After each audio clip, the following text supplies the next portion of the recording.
queríamos tocar un tema complicado, complejo, pero necesitábamos a una persona experta en ese tema que nos pudiera desmenuzar lo que realmente está ocurriendo entre Irán e Israel. Para eso tenemos hoy a Omara Corporán, quien es vicepresidenta del Partido de Unidad Nacional, y hoy nos va a ayudar con ese tema tan complejo. Bienvenida, Omara. Gracias, chicas, por invitarme, de verdad que súper feliz de estar aquí con ustedes. Me tiré una entrevista que me dieron ganas de irme a poner de todo. Nítida, de todo. Participa en el giveaway, participa para que te lo puedas ganar. No, pero feliz de estar aquí con ustedes tratando este tema tan complejo que la verdad muchos dominicanos no entienden, algo que las personas piensan que ha escalado bastante rápido, pero que realmente tiene ya muchos años ocurriendo y que evidentemente con la intervención de Estados Unidos pues marca un antes y un después. ¿De dónde viene este conflicto de hace tantos años que tú especificas? Mira, para entender el conflicto entre Israel y Irán, pues uno tiene que ir muy atrás en la historia, porque es algo que tiene raíces religiosas. Y cuando digo raíces religiosas, lo que pasa es que Israel, precisamente, surge de la división religiosa y territorial de Palestina. Israel en la Biblia y en la religión es considerada como la tierra prometida, la tierra que Dios heredó a Abraham y a sus antecesores y a sus descendientes. Entonces ahí viene el conflicto religioso. Esto se agrava luego cuando en el 1917 el reino británico, mediante la declaración de Balfour, estableció que había que buscar un lugar para asentar al pueblo judío y que esto debía ser pues en el territorio palestino. Ahí entonces viene el tema de Hitler con el Holocausto, y ahí entonces Hitler ordena asesinar a millones de judíos, y esto entonces pone una situación de emergencia. ¿De dónde es que vamos a poner entonces al pueblo judío? Eso fue entre 1935 y 1945. Luego de eso viene 1948, cuando Israel finalmente se establece como un pueblo, como un estado independiente. En este momento, la relación entre Israel e Irán no era conflictiva, pero no era conflictiva porque Irán estaba dirigido por la monarquía de los Shahs. Sí. Estaba dirigida por la monarquía de los Shahs. Irán, en ese momento, de hecho, era uno de los principales socios y amigos de Estados Unidos en Medio Oriente. Luego viene 1979, y ahí entonces se marca un antes y un después en la relación Israel-Irán, porque viene la Revolución Islámica. Derrotan y derrocan, valga la redundancia, al último Shah, y entonces se impone el régimen ayatolá presidido por Khomeini, que ahora es Jamenei. Ellos entran en una cruzada de liberar a Irán de toda fuerza extranjera. Comienzan a nombrar a Estados Unidos como el pequeño Satán o el gran Satán, y luego le ponen a Israel el pequeño Satán. Ahí inicia el conflicto entre Irán e Israel. Prácticamente todo detonó en 1979 con la Revolución Islámica. Los ayatolás comienzan a aprobar las acciones de grupos terroristas como Hamas, Hezbollah, y comienzan a patrocinarlo también en términos económicos. Que los ayatolás vienen siendo los de Irán. Exacto. Es el régimen que está ahora establecido. Son los líderes religiosos y tienen más poder que cualquiera en territorio iraní. Entonces ahí comienza el conflicto Israel-Irán, ahí comienza el conflicto también bélico, el tema militar, y comienza, entra en una nueva era de presión. Israel evidentemente se queda con el apoyo de Estados Unidos, que está buscando tener más adeptos en Medio Oriente. Cuando vamos de nuevo a la actualidad y al presente, ¿qué implica esto? Ya no es un tema religioso, es un tema geopolítico. Claro. Hay muchos expertos y analistas que establecen que la guerra que está ocurriendo ahora mismo, Irán-Israel, es realmente Estados Unidos y China. Porque China apoya abiertamente a Irán y Estados Unidos apoya abiertamente a Israel. Entonces es como una lucha de poder por quién va a mantener la cabeza en Medio Oriente.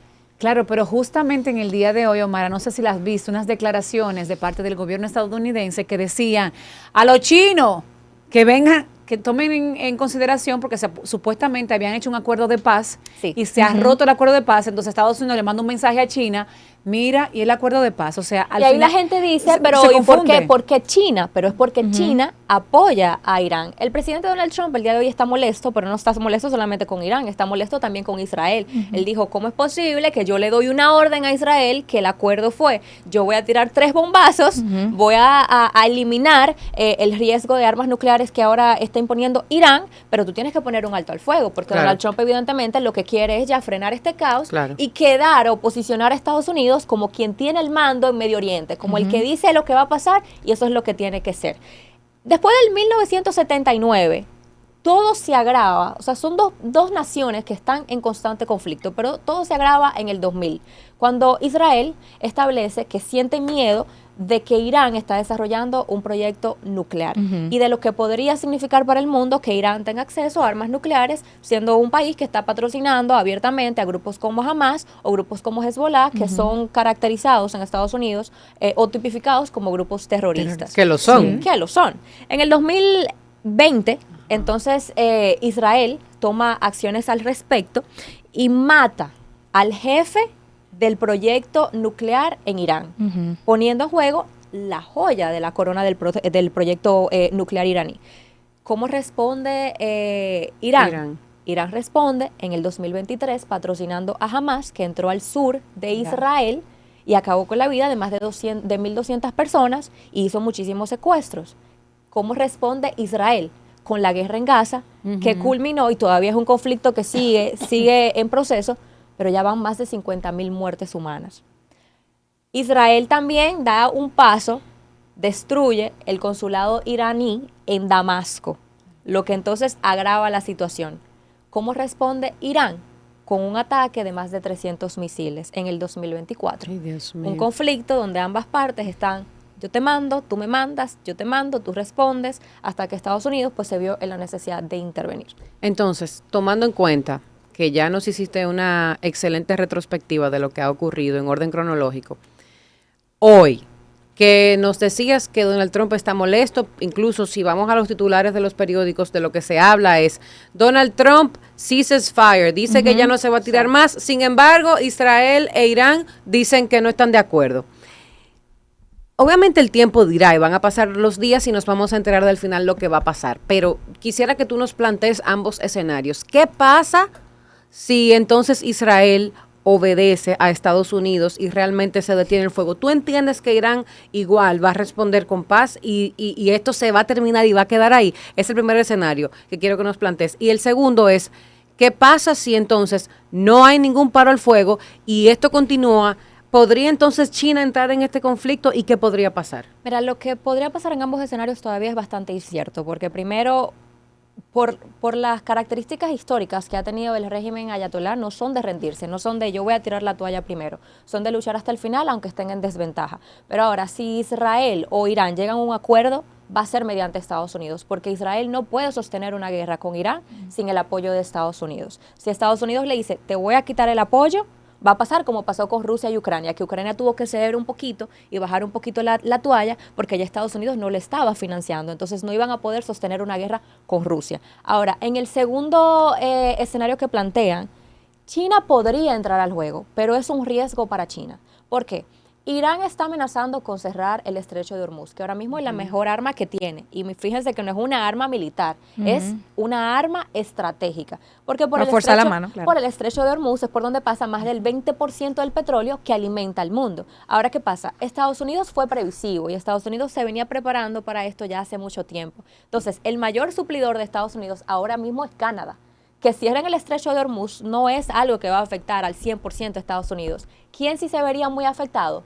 Europa, China. Porque China es quien obtiene la mayor parte de ese porcentaje que pasa por el estrecho de Hormuz. Entonces, China no le conviene que Irán cierre el estrecho. Las personas dicen, pero ¿por qué China no ha intervenido? ¿Por qué Rusia no ha intervenido? Es que no es tan fácil. No. Lo que está pasando a nivel mundial es que se está ahora cambiando el orden mundial. Y hay 4 superpotencias que se están debutando quién es que va a estar a la cabeza. ¿Quién es el número 1? Tú tienes un tablero de ajedrez donde cada movimiento que tú haces puede poner a tu país en jaque. Y estamos hablando de China, una superpotencia que no se puede dar el lujo de no tener petróleo. Y lo segundo es que ¿quién es el primer socio comercial de China? Estados Unidos. Y tocando ese tema de China, obviamente China está puesto mucho para el negocio y en que le está ganando mucho terreno a Estados Unidos en negocio. Entonces, perder ese combustible pierde negocio. Ahora, hay algo importante, tú que tienes tanto conocimiento de la geopolítica. Yo siento, y tú me dirás, la política internacional está quedando como en ridículo.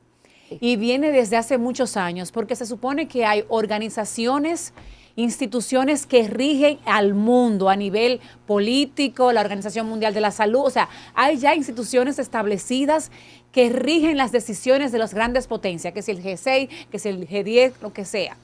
Entonces, en un mundo donde vemos que matan a 400 personas en Gaza, que hay una guerra en Ucrania y en Irak, y Rusia también, y no pasa nada, significa que esas instituciones no funcionan. Mira, Correcto. el derecho nacional está todavía en pañales, porque para ponerlo en el contexto, para que los dominicanos entiendan, tú tienes a un presidente, Luis Abinader, que tiene que tomar una decisión importante, vamos a decir, de apoyar a Israel o a Irán, y en algún momento va a tener que emitir una postura, y no va a ser a favor de ninguno de los dos países, va a ser Neutra. neutra, O a pero favor de Estados Unidos. Claro, porque mi amor. Estados Unidos es quien nos va a suplir a nosotros petróleo en caso de una emergencia. Si Irán cierra el estrecho de Hormuz, pues vamos a tener nosotros que con una comisión diplomática comenzar a buscar más relaciones con China. Pero ahora mismo quien podría patrocinar el petróleo en la República Dominicana en medio de una necesidad, de un conflicto bélico, sería evidentemente Estados Unidos. Pero digamos, el presidente Luis Abinader se sienta, se reúne con 6 asesores. El presidente Luis Abinader es quien tiene la facultad para tomar una decisión. Si yo estoy aquí, yo soy quien tengo la decisión, ustedes 3 me pueden decir, Omar, yo no creo que tú deberías hacer eso, pero al final del día la decisión es mía. Y así funcionan las cortes internacionales, así funciona la Organización de las Naciones Unidas. Tú tienes muchos consejos que se sientan a ponderar, a conciliar, pero al final del día el país tiene la potestad de decir, no me interesa lo que tú haces, yo entiendo que tus sanciones al final no me importan, no me van a afectar tanto como ustedes piensan y yo voy a hacer lo que yo quiera. El derecho internacional todavía está en pañales, pero ¿qué pasa? La mayoría de las decisiones importantes en este tipo de conflictos se toman es en el Consejo de Seguridad. Cuando se formó el Consejo de Seguridad, se formó una comisión aparte, que son las potencias o los países que tienen derecho al veto. Prácticamente esto fue un privilegio que se le dio a aquellos países que salieron victoriosos de la Segunda Guerra Mundial. Ahí está Estados Unidos, ahí está Francia, ahí está Rusia, ahí está China, los países que se están debutando el orden mundial. Entonces, cuando se emiten resoluciones o se están pidiendo que se tomen decisiones a favor de Gaza, a favor de Palestina, a favor de Haití, a favor de muchos países que están en desarrollo, cualquiera de esos países que ve sus intereses geopolíticos o económicos comprometidos, votan en contra. Y aunque los demás países estén a favor con que Estados Unidos, Rusia o China diga que no eso no va, eso no Ya es eso no aprobado. va. Entonces, no tenemos todavía los mecanismos para que esos organismos puedan jugar el rol que se necesita el día de hoy. Porque, por ejemplo, ellos se reunieron de emergencia en el Consejo de Seguridad, petición que hizo Irán, lo que se trató fue, ¿cómo vamos a buscarle una salida a esto? No llegaron a nada. Al final del día, Estados Unidos fue el que tuvo que decir alto al fuego. Dio 6 horas para que acabara esto.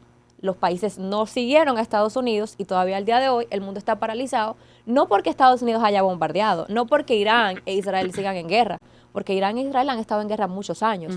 Es porque el mundo está esperando a ver qué va a hacer China o qué va a hacer Rusia. Eso es lo que define si hay una tercera guerra mundial o no. Pero ya el presidente ruso se reunió, creo que fue ayer, en la mañana de ayer, con el encargado de defensa de Irán y como que la gente tenía expectativa como que iba a pasar algo y todavía no ha pasado absolutamente nada con relación a eso. El presidente Putin, cuando comenzó el conflicto, o más bien cuando escaló, dijo que esa no era su guerra y que él estaba dispuesto a mediar, a lograr una conciliación. Evidentemente, con la nueva postura de Estados Unidos, él va a tener que sentarse a evaluar en ese tablero mundial qué le conviene a Rusia. Pero tenemos que recordar que Rusia ya está en un conflicto armado, aparte con Ucrania. Y que donde ha perdido muchos recursos. Donde ha perdido muchos recursos. Ya estamos hablando de una Rusia que no está, vamos a decir, con su batería en el 100%. Exacto, ya tiene muchos años en el medio del conflicto con Ucrania. Putin no es tonto para nada, es No, de hecho lo bastante menos que brillante. tiene es eso. De acuerdo o no con él, es un hombre realmente estratégico, políticamente estratégico. Putin no va a decir, pues yo lo que quiero es el territorio de Ucrania y lo que estoy es abogando porque Ucrania no entra a la OTAN, porque entonces en la OTAN, al lado, en el patio de mi casa, me van a montar una base militar estadounidense. ¿Me conviene o no me conviene irme a guerra con Estados Unidos? Irán ahora mismo está en una postura complicada porque, 1, no está teniendo el apoyo de China y Rusia como él esperaba. 2, está rodeado por más de 30 bases militares estadounidenses. Y 3, Irán no tiene misiles de alto alcance. Irán no tiene la forma de él directamente solo llegarle con un misil a Estados Unidos. Ellos podrían utilizar lo que son, lo que llaman body cells, que son estos iraníes que están en Estados Unidos, que se ponen bombas y que hagan un atentado y que entre una iglesia, en una escuela, pero de forma concreta, de ellos poder articular algo contra Estados Unidos, la tienen muy difícil. O sea, lo que ellos intentaron hacer enviando a Qatar, que fue bases militares estadounidenses, y ya Estados Unidos estableció que ni siquiera con esos misiles tuvieron éxito. Claro, no, o sea, exacto. Yo creo que también Estados Unidos da un mensaje muy potente en este momento, porque ha hecho una operación llamado Martillo de Medianoche, en el que ningún radar de ningún país detectó absolutamente nada. Ellos mostraron primacía total a nivel de estrategia y tecnología. De hecho, yo estuve viendo un análisis de la operación y pusieron un avión detectable que iba para el lado este y el otro que iba para el lado oeste, y total, nadie se dio cuenta. Entonces, eso le demostró a los demás países, China, Rusia y todo el que venga, que ellos están a nivel superior y con un mensaje de un presidente que es bastante fuerte y su vicepresidente creo que dijo, cuando Trump habla, el país escucha. Sí. Más que claro, no canta un gallo. El presidente Trump es un hombre que desde que ascendió a la presidencia de los Estados Unidos en su primer mandato demostró, para bien o para mal, cuando Trump dice, yo voy a construir un muro que llegue allá a la él lo va a hacer. Él lo va a construir. Si Trump dice, yo voy a mandar un bombazo para Rusia, él va a mandar un bombazo para Rusia. Él no es un hombre que tienda a echar para atrás con sus decisiones. Es un hombre muy autoritario desde el punto de vista psicológico. Tú lo analizas y es una persona con mucha fuerza. No, pero hay republicanos que son más comedidos, más conciliadores, pero Trump es una persona muy autoritaria. En el sentido de que no recula. Sí, o sea, no si esa gente dicen algo, se van por ahí, aunque no guste, aunque no quieran. Lo segundo es que Estados Unidos es el país del mundo que más invierte en términos militares. Más invierte en términos militares. Y tú sabes que yo estaba pensando, Mara, a ver si tú estás de acuerdo conmigo, que pienso que ya nos tenemos que ir, pero que no, aunque Donald Trump tiene esa forma que tú mencionas, yo creo que él no quisiera que su último mandato, que tenemos certeza que ya último y nunca jamás, vaya él entonces a estar involucrado en una tercera guerra mundial. Yo creo que Trump, bajo esa circunstancia, por la edad que tiene y porque es su último mandato, creo que haría todo lo posible para que él, siendo el presidente, tal vez no lleguemos ahí, aunque sabemos que si llegamos ahí no va a ser por culpa directamente de él, pero, o sea, él va a estar en el lío. Pero en una guerra perdemos todos, y Estados Unidos tiene maneras muy interesantes de manejarse, porque el mundo tiembla porque Trump bombardeó Irán. Yo estaba en shock cuando me vi la noticia. Pero realmente Barack Obama bombardeó 8 países. Siria, Libia, Irak, Afganistán, Pakistán. Fueron alrededor de 8 países. Lo mismo pasó con Bill Clinton, lo mismo pasó con Bush. O sea, históricamente Estados Unidos es el país que está siempre involucrado en conflictos armados. Donald Trump bombardea un país y hay un lío mundial. Históricamente, Obama, mensaje, la forma, yo creo. Barack Obama, que fue el presidente que más atentados hizo contra otros países, se ganó el Premio Nobel de la Paz. Es que Obama tiene un degree, muchacha, en pintarse como paloma blanca y no es ninguna paloma. Yo creo que ese degree lo debemos de tener todos. Yo lo creo. En pintarnos como Santa Palomita. Mientras tanto, ¿cómo te encontramos en redes sociales para que las personas te puedan seguir y mantenernos contigo al tanto de todo lo que va sucediendo? Tienes que volver. Sí, mientras Omara, vayan pasando favor, cosas, seguiremos llamando a Omara. No. Ojalá y la próxima vez que me llamen sea para decirme, mira, no hay guerra, pero venimos de invitada para lo que sea. A tomarnos un té, decirlo así. Está deseando muchas cosas. Tienes más fe tú que una iglesia. Pero bueno, mientras tanto, va dando tus redes sociales para que la gente te pueda ir siguiendo. Bueno, mis redes sociales son Omara_Corporán en Instagram y Facebook. Y bueno, por ahí me pueden encontrar para